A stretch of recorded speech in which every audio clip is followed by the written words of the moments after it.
Okay, അപ്പോൾ ഇനി നമ്മൾക്ക് നോക്കാനുള്ളത് 3D ട്രാൻസ്ഫോർമേഷൻസ് ആണ്. 2D ട്രാൻസ്ഫോർമേഷൻ നമ്മൾ ഡീറ്റെയിൽ ആയിട്ട് പഠിച്ചതാണ്. അതിൽ 5 ട്രാൻസ്ഫോർമേഷൻസ് ആണ് നമുക്കുണ്ടായിരുന്നത്.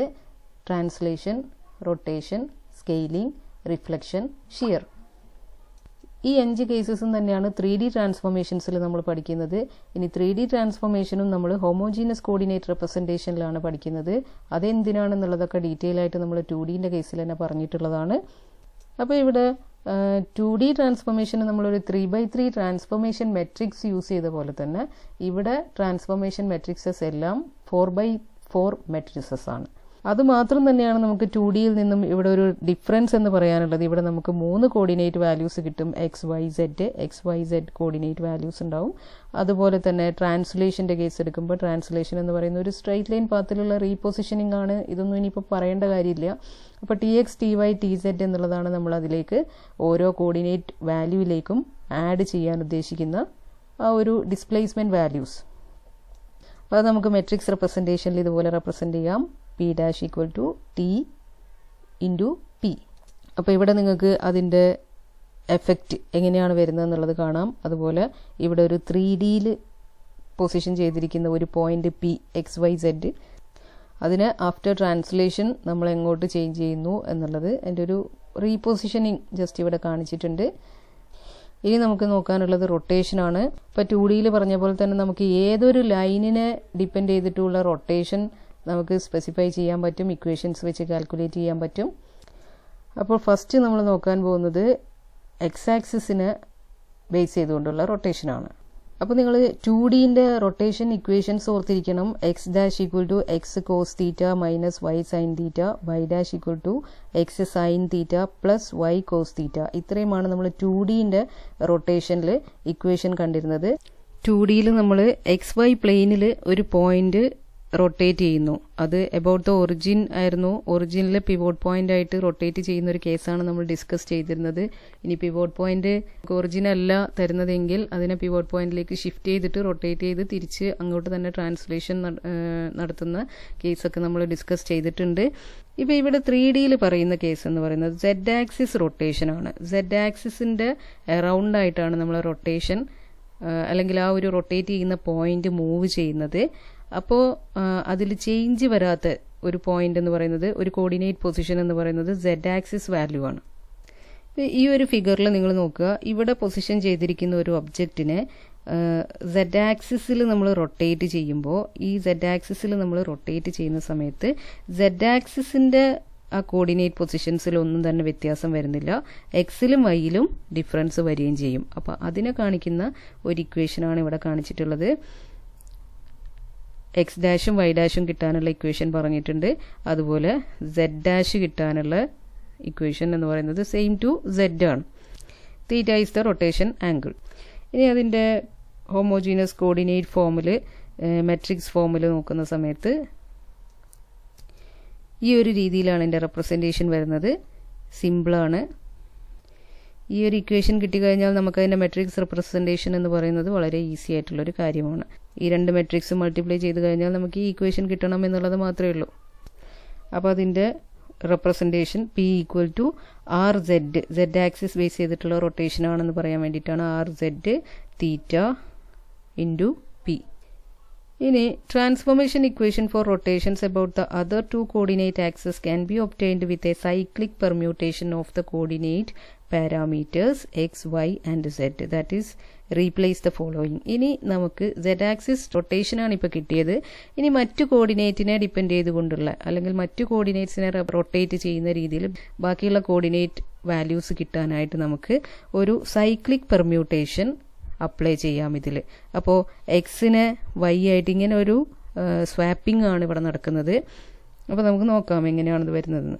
നോക്കുക, എക്സ് ആക്സിസ് റൊട്ടേഷൻ്റെ കേസിൽ നമുക്കറിയാം എക്സ് വാല്യൂസിൽ ഡിഫറൻസ് വരില്ല.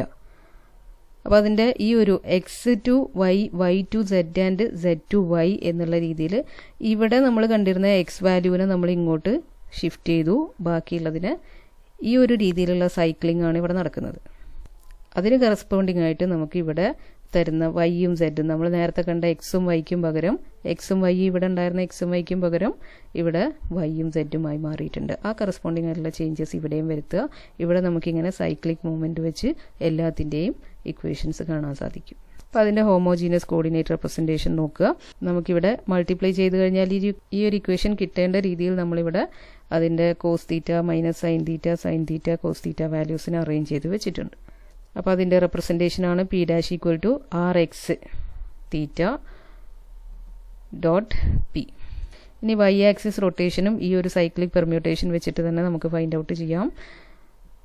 അപ്പോൾ അതിൻ്റെ ചേഞ്ചസ് നിങ്ങൾക്ക് ഇവിടെ കാണാവുന്നതാണ്. കറസ്പോണ്ടിങ് ആയിട്ട് ZX ആയിട്ട് മാറിയിട്ടുണ്ട്. ഇവിടെ ഹോമോജീനസ് കോർഡിനേറ്റ് റെപ്രസെൻറ്റേഷൻ ശ്രദ്ധിക്കുക. പൊസിഷൻസ് കൊടുക്കുന്നത് എങ്ങനെയാണെന്നുള്ളത് കെയർഫുള്ളായിട്ടൊന്ന് നോക്കി വയ്ക്കുക. വളരെ ഈസി ആയിട്ടുള്ളതാണ്. ചെറിയൊരു അശ്രദ്ധ കൊണ്ട് മാറിപ്പോകാവുന്ന ഒരു കേസാണ്.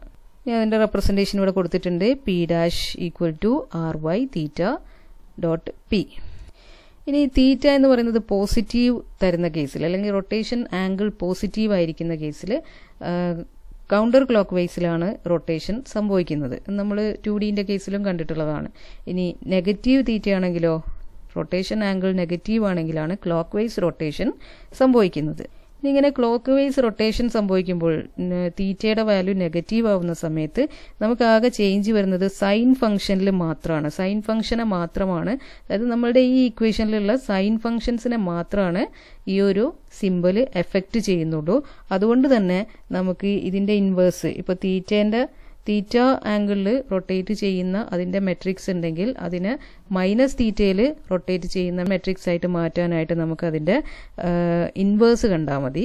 പക്ഷേ ഈ ഇൻവേഴ്സ് എന്ന് പറയുന്നത് നമുക്കിവിടെ ആകെ ഈ സൈൻ വാല്യൂവിൽ മാത്രം, സൈൻ ഫംഗ്ഷനിൽ മാത്രം ഡിഫറൻസ് വരുന്നതുകൊണ്ട് തന്നെ അതിൻ്റെ ഇൻവേഴ്സ് കാണുന്ന ഈക്വലൻ്റ് തന്നെയാണ്. അതിൻ്റെ ട്രാൻസ്പോസ് കണ്ടാൽ മതി. അതാണ് ഇവിടെ കാണിച്ചിട്ടുള്ളത്. R inverse equal to R theta. ഇനി ഇവിടെ ഡിസ്കസ് ചെയ്യുന്നത് ജനറൽ 3D റൊട്ടേഷൻസ് ആണ്. അതായത് എക്സ് ആക്സിസിനെയും വൈ ആക്സിസിനെയും സെഡ് ആക്സിസിനെയും ബേസ് ചെയ്തുകൊണ്ടുള്ള റൊട്ടേഷൻസ് നമ്മൾ കണ്ടു കഴിഞ്ഞു. ഇനി എനി ലൈനിനെ ബേസ് ചെയ്തിട്ട് റൊട്ടേഷൻസ് എങ്ങനെ പെർഫോം ചെയ്യാം എന്നുള്ളതാണ് ഇവിടെ പറയുന്നത്. A rotation matrix for any axis that does not coincide with the coordinate axis can be set up as a composite transformation involving combinations of translations and coordinate axis rotations. അതായത് coordinate ആക്സിസുമായി coincide ചെയ്യാത്ത ഒരു rotation axis തന്നുകൊണ്ട് ഒരു rotation perform ചെയ്യാൻ പറഞ്ഞാൽ അതിനെ നമുക്ക് composite transformations ആയിട്ട് പെർഫോം ചെയ്യാം.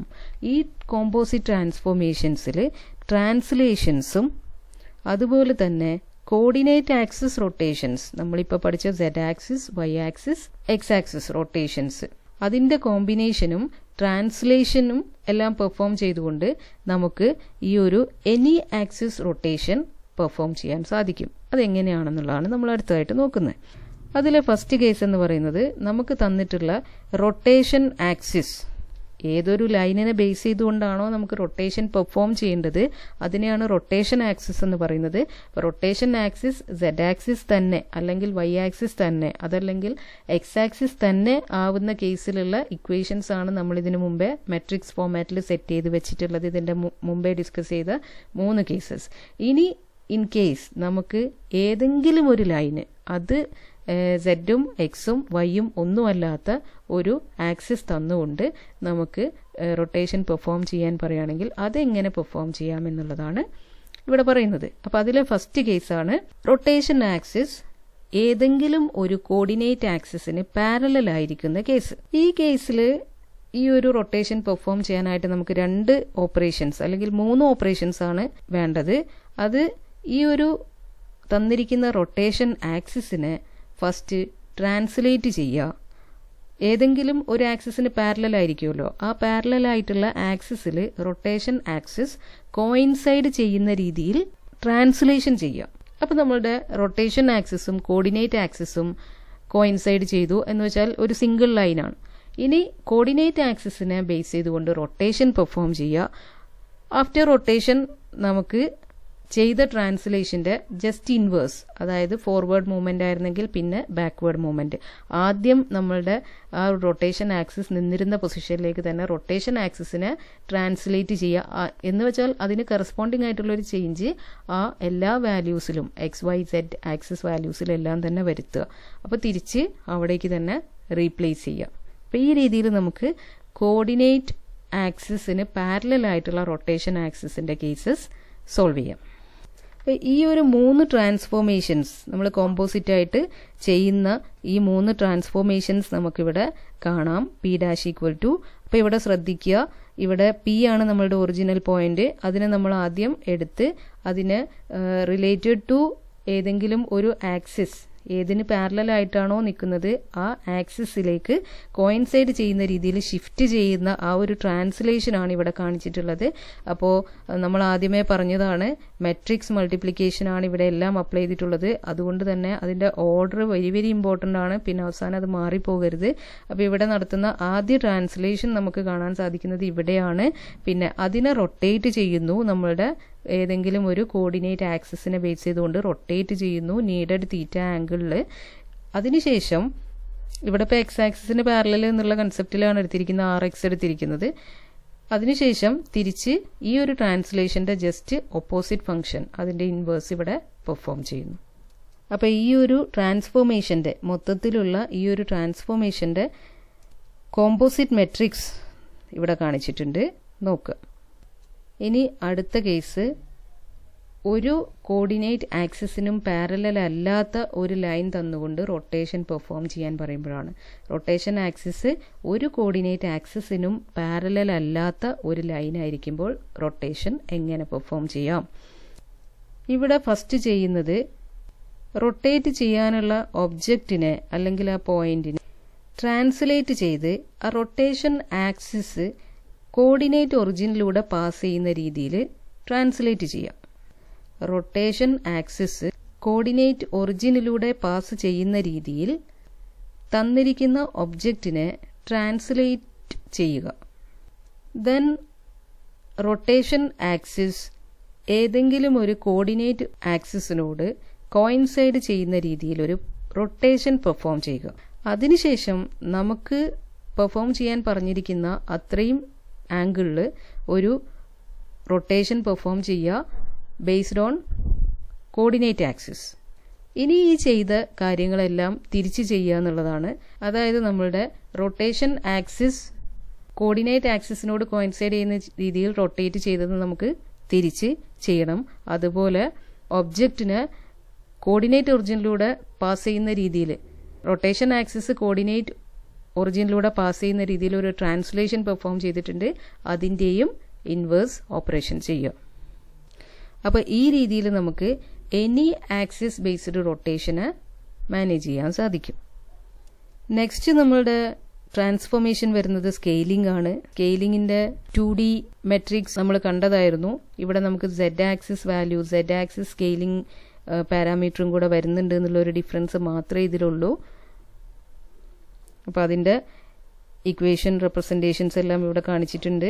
ഇനി സെലക്റ്റഡ് ആയിട്ടുള്ള ഒരു ഫിക്സ്ഡ് പൊസിഷൻ സ്കെയിലിങ്ങിൻ്റെ കേസ് വരുമ്പോൾ അതിനെ എങ്ങനെ പെർഫോം ചെയ്യാം, അത് 2-3 സ്റ്റെപ്സ് ഇവിടെ കാണിച്ചിട്ടുണ്ട്. ഫസ്റ്റ് എന്ത് ചെയ്യുന്നു, ആ ഒരു ഫിക്സ്ഡ് പോയിന്റിനെ കോർഡിനേറ്റ് ഒറിജിനിലേക്ക് കോയിൻസൈഡ് ചെയ്യുന്ന രീതിയിൽ ട്രാൻസ്ലേറ്റ് ചെയ്യുന്നു. അതിനുശേഷം നമ്മളുടെ ഒബ്ജക്റ്റിനെ relative to coordinate origin scale ചെയ്യുന്നു.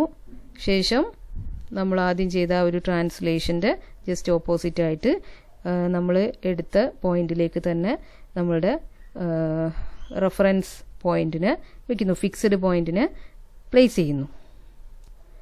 അപ്പോൾ ഈ ഒരു സീക്വൻസിലാണ് ട്രാൻസ്ലേറ്റ്, സ്കെയിൽ, ട്രാൻസ്ലേറ്റ് എന്നുള്ളൊരു സീക്വൻസിലാണ് ട്രാൻസ്ഫോർമേഷൻ പെർഫോം ചെയ്യുന്നത്. അതിൻ്റെ കോമ്പോസിറ്റ് ട്രാൻസ്ഫോർമേഷൻ മെട്രിക്സ് ഇവിടെ കാണിച്ചിട്ടുണ്ട്. കോമ്പോസിറ്റ് ട്രാൻസ്ഫോർമേഷൻ നോക്കുക നിങ്ങൾ, ഈ 3 മെട്രിക്സിനെ നമ്മൾ മൾട്ടിപ്ലൈ ചെയ്ത് ഒരു കോമ്പോസിറ്റ് മെട്രിക്സ് കൺസ്ട്രക്ട് ചെയ്യുന്ന സമയത്ത് നമുക്ക് കിട്ടുന്ന വാല്യൂസ് ഈ ഒരു രീതിയിലായിരിക്കും. ഇനി നമ്മൾ നോക്കുന്നത് അതർ ട്രാൻസ്ഫോർമേഷൻസ് ആണ്. അതിൽ ഫസ്റ്റ് കേസ് റിഫ്ലക്ഷൻ. 2D റിഫ്ലക്ഷൻ്റെ കേസിൽ നമ്മൾ ഡിസ്കസ് ചെയ്തപ്പോൾ നമ്മൾ കണ്ടതാണ് ആക്സിസ് ബേസ്ഡ് റിഫ്ലക്ഷൻ ആയിരുന്ന സമയത്ത് അതിൻ്റെ ഏത് ആക്സിസിനെ ബേസ് ചെയ്തിട്ടാണോ അതല്ലാത്ത കോർഡിനേറ്റ് വാല്യൂസ് എല്ലാം ഫ്ലിപ്പ് ചെയ്യായിരുന്നു, നെഗറ്റീവ് വാല്യൂയിലേക്ക് പോകുന്ന ഒരു കേസായിരുന്നു നമ്മൾ കണ്ടിട്ടുണ്ടായിരുന്നത്. ഇവിടെയും അതുപോലെ തന്നെയാണ്. അപ്പോൾ നോക്കുക, സെഡ് ആക്സിസിനെ ബേസ് ചെയ്തുകൊണ്ടുള്ള റിഫ്ലക്ഷനാണ് ഇവിടെ കാണിച്ചിട്ടുള്ളത്. അപ്പോൾ നമ്മുടെ സെഡ് ആക്സിസ് വാല്യൂസിന് ഒരു -1 വാല്യൂ ഫ്ലിപ്പ് ചെയ്യാനായിട്ടുള്ള ഒരു -1 വന്നിട്ടുണ്ട്. അപ്പോൾ അതിൻ്റെ ഒരു കോർഡിനേറ്റ് ഇവിടെ വരച്ചിട്ടുണ്ട്. നമ്മുടെ ഈ ഒരു സെഡ് ആക്സിസിൻ്റെ മിറർ ഇമേജ് നമ്മൾ കാണുന്നത് എന്തായിരിക്കും, എവിടെയായിരിക്കും? മിററിൽ നമ്മൾ കാണുകയാണെങ്കിൽ അങ്ങോട്ടായിരിക്കും. ഇതിപ്പോൾ ഇത്രയും ഇവിടെ നിന്ന് ഇത്രയും ഇങ്ങോട്ട് അടുത്തേക്ക് വരിക എന്ന് പറയുന്നതിന് പകരം ഈ ഒരു ഒറിജിൻ പോയിന്റിൽ നിന്നും അത്രയും അകലേക്ക് പോവുക എന്നുള്ളൊരു സെൻസിലേക്ക് അത് മാറുന്നു. അപ്പോൾ ഈ ഒരു 3 കോർഡിനേറ്റ് സിസ്റ്റത്തിൻ്റെ ഒരു റിഫ്ലക്ഷനാണ് ഇവിടെ കാണിച്ചിട്ടുള്ളത്.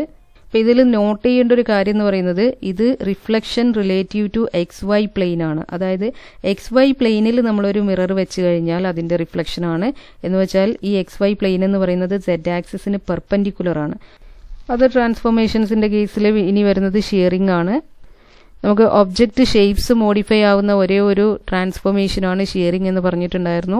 3D വ്യൂയിങ്ങിൽ ജനറൽ പ്രൊജക്ഷൻ ട്രാൻസ്ഫോർമേഷൻസ് ഒബ്റ്റെയിൻ ചെയ്യാനൊക്കെ വേണ്ടിയിട്ട് ഷിയറിംഗ് ആണ് യൂസ് ചെയ്യുന്നത്. 2Dയിൽ നമ്മൾ പറഞ്ഞ കേസ് നിങ്ങൾ ഓർക്കുന്നുണ്ടാവും.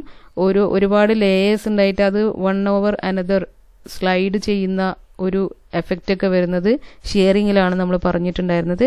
ഇവിടെ നമ്മളൊരു 3D വ്യൂവിൻ്റെ റെപ്രസെൻറ്റേഷൻ അല്ലെങ്കിൽ അതിൻ്റെ പ്രൊജക്ഷൻസ് ഒക്കെ നമുക്ക് കിട്ടാനായിട്ടൊക്കെയാണ് നമ്മൾ ഈ ഒരു ഷിയറിംഗ് യൂസ് ചെയ്യുന്നത്.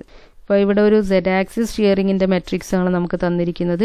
Z ആക്സിസ് ഷിയറിംഗിൽ ഷിയറിംഗ് പാരാമീറ്റേഴ്സ് വരുന്നത് A ആൻഡ് B എന്ന് പറയുന്ന വാല്യൂസിലാണ്. അത് നമ്മുടെ Z ആക്സിസിൻ്റെ ആ ഒരു കോളത്തിൽ പ്ലേസ് ചെയ്തിട്ടുണ്ട്. അപ്പോൾ ഇവിടെ സംഭവിക്കുന്നതെന്ന് പറയുന്നത് Z ആക്സിസ് വാല്യൂവിന് ഡിഫറൻസ് വരുന്നില്ല. Z ആക്സിസ് വാല്യൂവിന് പ്രൊപ്പോർഷനേറ്റ് ആയിട്ടുള്ള ഒരു വാല്യൂ ഈ X ആൻഡ് Y ആക്സിസ് വാല്യൂസിലേക്ക് മൾട്ടിപ്ലൈ ചെയ്യപ്പെടുകയാണ് ചെയ്യുന്നത്. അപ്പോൾ Z ആക്സിസ് വാല്യൂ ചേഞ്ച് ചെയ്യാതെ നിൽക്കുകയും മറ്റ് 2 വാല്യൂസും പ്രൊപ്പോർഷണൽ ആയിക്കൊണ്ട് മാറുകയും ചെയ്യുന്നു. ആ ഒരു എഫക്റ്റാണ് നമുക്കിവിടെ കാണാൻ സാധിക്കുക ഷിയറിംഗ് അപ്ലൈ ചെയ്യുന്ന സമയത്ത്. ഇവിടെ നിങ്ങൾക്ക് ഒരു ക്യൂബിൻ്റെ 3D image, unit cube before shear അതിൻ്റെ ഒരു ഇമേജ് ഇവിടെ കാണിച്ചിട്ടുണ്ട്. ആഫ്റ്റർ ഷിയർ ഒരു ഇമേജും കാണിച്ചിട്ടുണ്ട്. അപ്പോൾ ഇതിൽ ബിഫോർ ഷിയറിംഗ് ആൻഡ് ആഫ്റ്റർ ഷിയറിങ്ങിൻ്റെ ഒരു ചേഞ്ച് നിങ്ങൾക്ക് ഇതിൽ ഫീൽ ചെയ്യാൻ പറ്റുന്നതാണ്. അപ്പോൾ ഇത്രയുമാണ് നമുക്ക് 3D ട്രാൻസ്ഫോർമേഷൻസ് പഠിക്കാനുള്ളത്. ഇത് ഇമ്പോർട്ടൻ്റ് ആണ്. നമ്മളുടെ 2D ട്രാൻസ്ഫോർമേഷൻസിൻ്റെ ഇക്വേഷനായിട്ട് കമ്പയർ ചെയ്തുകൊണ്ട് തന്നെ പഠിക്കുക. അതിൽ നിന്നുള്ള ഒരു ചേഞ്ച് നന്നായിട്ട് കോൺസെൻട്രേറ്റ് ചെയ്ത് ആ ഒരു ചേഞ്ച് ഐഡൻറ്റിഫൈ ചെയ്ത് പഠിക്കുകയാണെങ്കിൽ വളരെ സിമ്പിളാണ്. ഇമ്പോർട്ടൻ്റ് ആയിട്ടുള്ള ഒരു പോർഷനാണ്. 2Dയോ 3Dയോ ഈ ട്രാൻസ്ഫോർമേഷൻസ് മസ്റ്റായിട്ടും ചോദിക്കും.